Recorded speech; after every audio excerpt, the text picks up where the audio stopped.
जिंदगी तो हर कोई जी लेता है घुट के, मजबूरी में, परेशानी में, दुख में काट ही लेता है। अब ये मिली है तो इसे तो काटना ही है, लेकिन जिसे जिंदगी जीने की कला आती है वही आनंद में जीता है। तो अब आप लोग यहाँ पे आए हो तो आपको जिंदगी जीने की कला सीखनी है, ताकि आप जिंदगी को खेल सको, जिंदगी को आनंद से जी सको।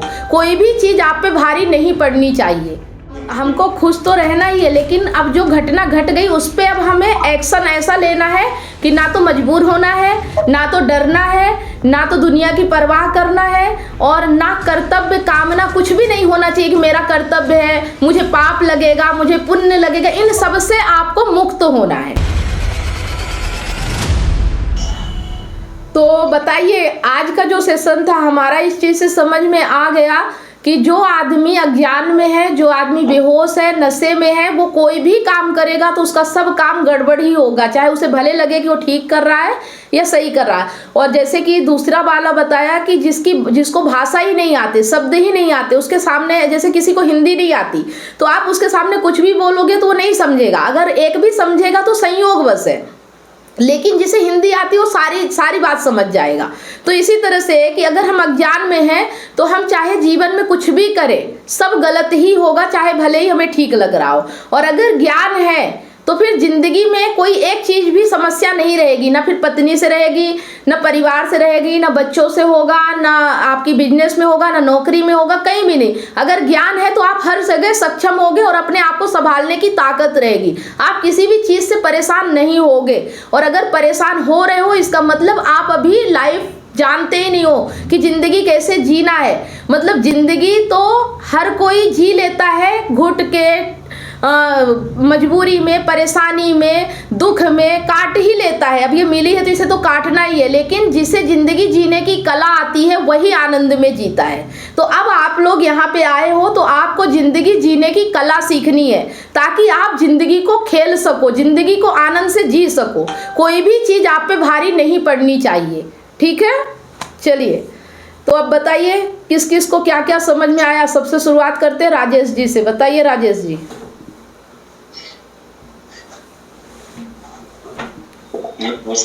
नमस्ते, बताइए। थोड़ा जो समझ में आया है कि जो घटित हो रहा है, जो हो रहा है, तो उसको लेके परेशान ज्यादा नहीं हो रहा है, उनका कर्म है, होने दो। हम सब जा समझाएंगे तो भी नहीं समझाएंगे, हमको खुश रहना है। नहीं, हमको खुश तो रहना ही है, लेकिन अब जो घटना घट गई उस पे अब हमें एक्शन ऐसा लेना है कि ना तो मजबूर होना है, ना तो डरना है, ना तो दुनिया की परवाह करना है, और ना कर्तव्य कामना, कुछ भी नहीं होना चाहिए कि मेरा कर्तव्य है, मुझे पाप लगेगा, मुझे पुण्य लगेगा। इन सब से आपको मुक्त होना है ना। इन सब की परवाह नहीं करनी है, बस जो सही है वो करना है। अब जैसे किसी का एक्सीडेंट हो गया रोड पे, तो अब आप उस वक्त सोचते थोड़ी, उस वक्त उसको हॉस्पिटल ले जाना जरूरी है, तो आप सिर्फ एक ही काम करते हो, उसको हॉस्पिटल ले जाओगे। ये नहीं सोचोगे कि इसको ले जाएंगे तो बाद में क्या होगा, फिर ये कौन है, ये कहाँ से आया है, मेरा क्या रिश्ता है इससे, ये सब थोड़ी सोचते हो, है ना। तो हम अपने रिश्तों में इसी में उलझ जाते हैं कि मेरी तो शादी हुई है, मैं अगर छोड़ दूंगा तो पाप लगेगा, मैं तो बंधन में बंध चुका हूँ, मेरे बच्चों का क्या होगा, अब मेरे माता पिता का क्या होगा। तो आप इतना सोच के कि अपनी पत्नी को बदल सकते हो, नहीं बदल सकते हो, ये हाथ में नहीं है। लेकिन हाँ, उससे अगर दूरी बना सकना आपके कंट्रोल में है तो कम से कम आप आगे की जिंदगी तो अच्छी जी सकते हो ना। और गलत व्यक्ति के साथ रहोगे, रोज घुट घुट के जियोगे, उससे अच्छा कम से कम एक दिन तड़प लो और बाकी दिन अच्छे से जियो, वो ज़्यादा अच्छा है कि सब कुछ ठीक करने के चक्कर में रोज घुट घुट के जी रहे हो, वो अच्छा है। ये भी सोचो ना। तो हमें सही व्यक्ति के साथ रहना है, और जो व्यक्ति हमारे साथ रहना चाहता है उसके साथ रहना है, ठीक है। किसी के साथ जबरदस्ती तो करना ही नहीं, और जिसका जहां मन लग रहा है उसको वहां लगने दो ना। इंसानों की कमी है क्या दुनिया में? और जो आपके साथ आया है क्या वो शुरू से आपके साथ था? अभी बड़े होने पे आपकी शादी हुई, आपके साथ जुड़ गया, 4-6 साल हुए हैं, 4-6 साल में वो आपकी जिंदगी थोड़ी बन जाता है। अगर उसे नहीं पसंद है, उसे जहां जाना है उसे उड़ने दो ना, आकाश उसका है, उड़े जहां उड़ना है। अगर उसको आपके साथ रहना है आपके साथ रहेगा, किसी और के साथ रहना है रहेगा। अगर आप चाहो भी कि वो किसी और के साथ ना रहे तो क्या आपके कहने से वो मान जाएगा? क्या आपके रोकने से वो रुक जाएगा? अगर बाहर से रुक भी गया तो क्या भीतर से उसके अंदर से चीजें चली जाएंगी? अंदर तो कामना रह जाएगी ना। समझ रहे हो बात को? मतलब जो चीज हमारे कंट्रोल में नहीं है उस चीज के लिए हमें दुखी नहीं होना है। ज्ञान का मतलब यही है कि हम जो कर सकते हम सिर्फ उसकी चिंता करेंगे, हम जो नहीं कर सकते हम उसके बारे में नहीं सोचेंगे। ठीक है, हम जो कर सकते हैं और जो हमारे हाथ में है सिर्फ हम वो काम करेंगे। ठीक है, चलिए और कोई सवाल आपका? नहीं। ठीक है, चलिए। क्योंकि वो देखिए, आप जिस तरह से काउंसलिंग कर रहे हैं या जो ज्ञान दे रही है, उस हर व्यक्ति के मन में 1000 सवाल है, लेकिन आपसे वो लोग आपके ज्ञान देने के बाद कोई काउंटर क्वेश्चन नहीं कर रहा। इसका मतलब ये नहीं है कि वो मेरे हिसाब से कि वो पूरी तरह से ज्ञानी हो गए। चलो ठीक है, वो मैं अभी भी वो मुकाम पे नहीं पहुंचा जिस मुकाम पे पहुंचना चाहिए। आप जो क्या कर रही है कि लोगों को ज्ञान की तरफ बढ़ाने का जो आपका जो प्रयास है वो वाकई में काबिल तारीफ है। बाकी तो अब कोई अपनी झोली लेके आ गया अपने दौर पे, तो उसको कितना संतुष्ट है वो तो उसके ऊपर डिपेंड करता है।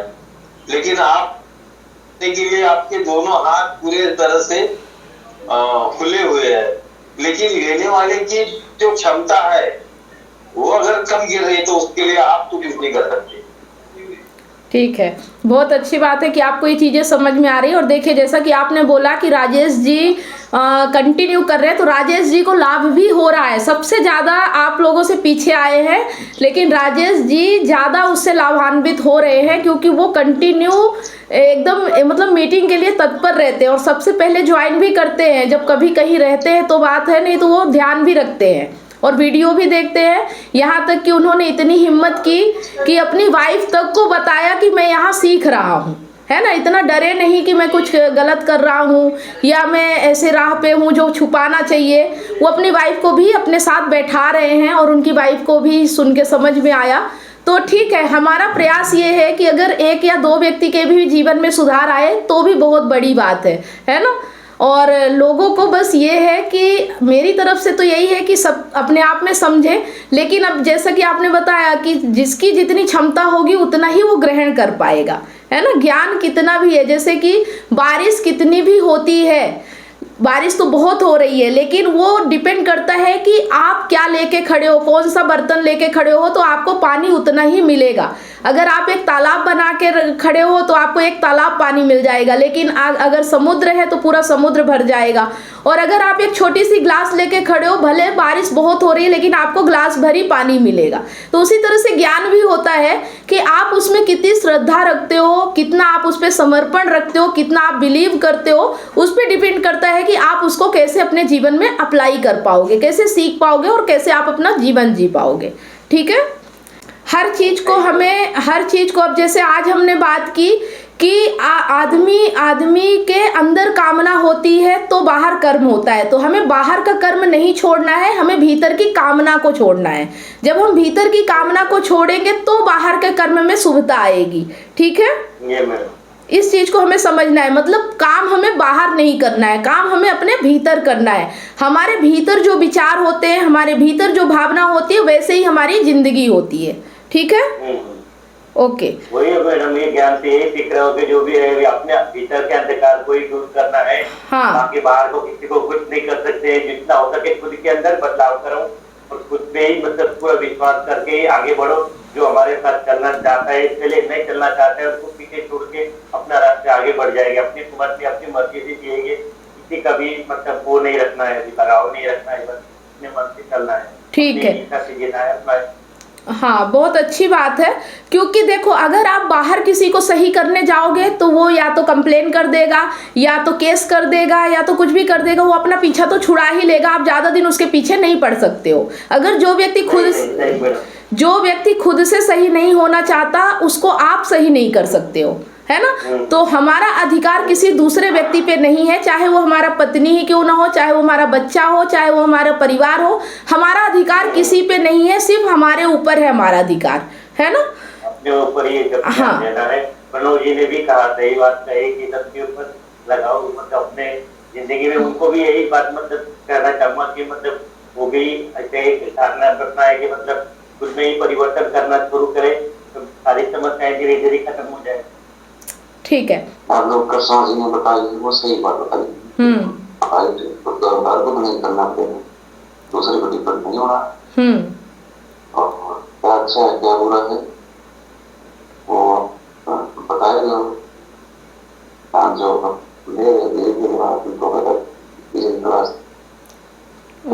सीख रहे हो। ओके, अच्छी बात है कि आप कंटिन्यू ज्वाइन कर रहे हैं, क्योंकि बहुत से लोगों को तो ज्ञान समझ में ही नहीं आता, उनको लगता है कि बाहर कुछ ऐसा मिल जाएगा जिससे हमारा जीवन बदल जाएगा, लेकिन इस ज्ञान को जिसने समझ लिया ना, वास्तव में जीवन उसी का बदलता है। आप चाहे इतिहास उठा के देख लो, जिसने भी ब्रह्म ज्ञान को समझा है, ब्रह्म विद्या को जाना है, सिर्फ वही जीवन जी पाया है, बाकी तो सब रोते गाते ही जीते हैं दुनिया में, है ना।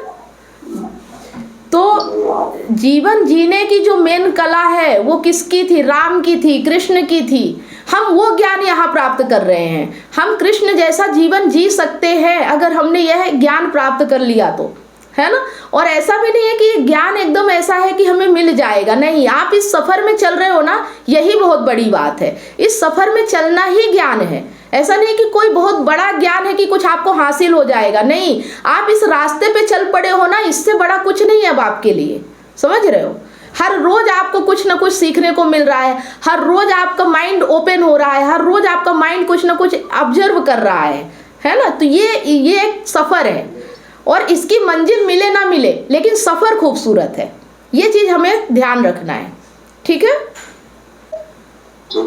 ओके, अब देखिए अगर मैं अपनी बात करूं तो मैं जैसा जीवन जी रही हूँ आज के समय में, शायद बहुत सी महिलाएं ऐसे जीवन की कल्पना करती होंगी कि मेरे जीवन में कब ये आज़ादी आएगी। बहुत सी महिलाएं होती जो शादी करके बच्चों में फंस जाती है, अपने घर परिवार, ना तो अपने सपने पूरे कर पाती, ना अपने इच्छा का काम कर पाती है, ना अपनी मर्जी की ज़िंदगी जी पाती है। या तो पति के ऊपर डिपेंड रहेंगी, या बच्चों के ऊपर डिपेंड हो जाते हैं, या फैमिली के ऊपर डिपेंड हो जाती है। तो ये भी एक तरह से ये है। और फिर महिलाएं अगर आज़ाद भी होती हैं तो अज्ञान होने के कारण उसका दुरुपयोग करती है, उसका गलत इस्तेमाल करती है।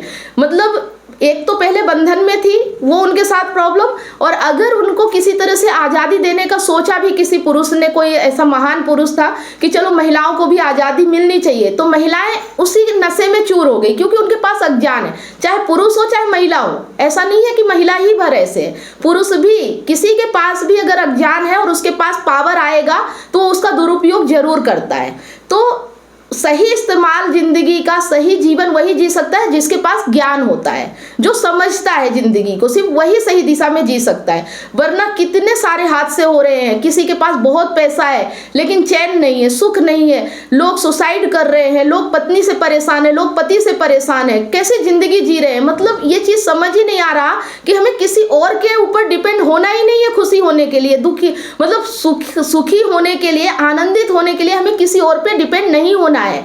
हमें अपने आप पे भरोसा रखना और खुद में खुश रहना है, किसी और की जरूरत नहीं। जो हमारे साथ रहना चाहता है हम उसके साथ रहेंगे, जो नहीं रहना चाहता उसके साथ नहीं रहेंगे, जो हमारे साथ हंसना चाहता है हंसेंगे, जो हमसे दुखी है उससे हम हाथ जोड़ेंगे कि तुम अगर दुखी हो तो जा सकते हो, लेकिन हम दुखी नहीं होंगे। क्यों हम दुखी हो जाए?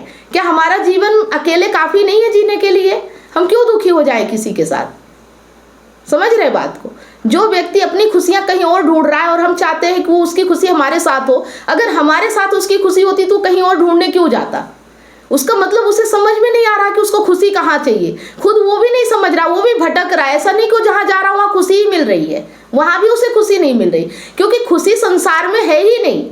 ये जान लेने मात्र से ही आनंद है कि संसार में ना कुछ करके और ना कुछ ना करके कुछ भी हासिल नहीं किया जा सकता। बस कर्म करना है, कामना नहीं रखनी है, कुछ पाने की कामना नहीं रखना है, बस करना है और जो भी हो, जो भी परिणाम आ रहा है उसे स्वीकार करना है और वही हमारा जीवन है। ठीक है, बात समझ में आ गई कि जो भी हमारे साथ घटना घट रही है बस उसे स्वीकार करते चले जाना है, यही जीवन है। हमारी कोई मंजिल नहीं है, हमारी आखिरी मंजिल सिर्फ शमशान घाट है, उसके अलावा हमारी मंजिल कहीं है ही नहीं। समझ रहे, हमारी मंजिल बीच में है ही नहीं। और हम हर जगह अपनी मंजिल बनाते रहते हैं कि अगर हमारी पत्नी सही हो जाए तो हमारा जीवन सफल हो जाए। कैसे हो जाएगा आपका जीवन सफल?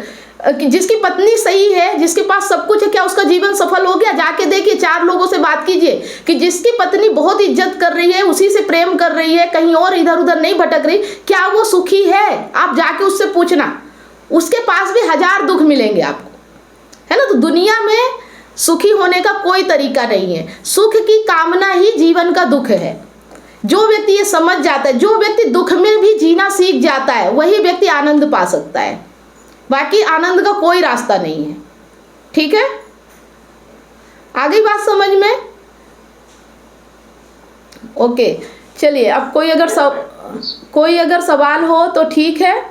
इतनी सारी काउंसलिंग करने के बाद मुझे रियलाइज हुआ कि लोग अपने रिलेशनशिप और लाइफ से कितने ज्यादा परेशान हैं, जबकि मैंने अपने YouTube चैनल और Facebook पेज पर हजारों वीडियो रिलेशनशिप से रिलेटिव फ्री में डाल रखी हैं। फिर भी लोग पर्सनल काउंसलिंग चाहते हैं। नमस्कार दोस्तों, मैं कमलेश सोनी एक रिलेशनशिप कोच हूँ। 2019 से लेकर आज तक हजारों लोगों को मैंने फोन पर मदद किया है, जो लोग अपने रिलेशनशिप प्रॉब्लम्स को लेकर मुझे कॉन्टेक्ट करते हैं। अब मेरा ये मिशन है, जो लोग रिलेशनशिप प्रॉब्लम्स को लेकर हताश और निराश है, ऐसे लोगों की मैं मदद करूं, ताकि लोग अपने रिलेशनशिप को खुद ही ठीक कर सके और जीवन में हमेशा खुश रहें, ना कि निराशा की ओर आगे बढ़े। जिस तरह से आपको बीमारी ठीक करने के लिए एक्सपर्ट डॉक्टर की जरूरत होती है, वो चेकअप करके आपका इलाज करता है, उसी तरह से आपको एक काउंसलर की जरूरत पड़ती है आपकी एग्जैक्ट प्रॉब्लम को समझकर उसका सलूशन देने के लिए। तो आप दिए गए नंबर पर काउंसलिंग के लिए अपॉइंटमेंट बुक करा सकते हैं।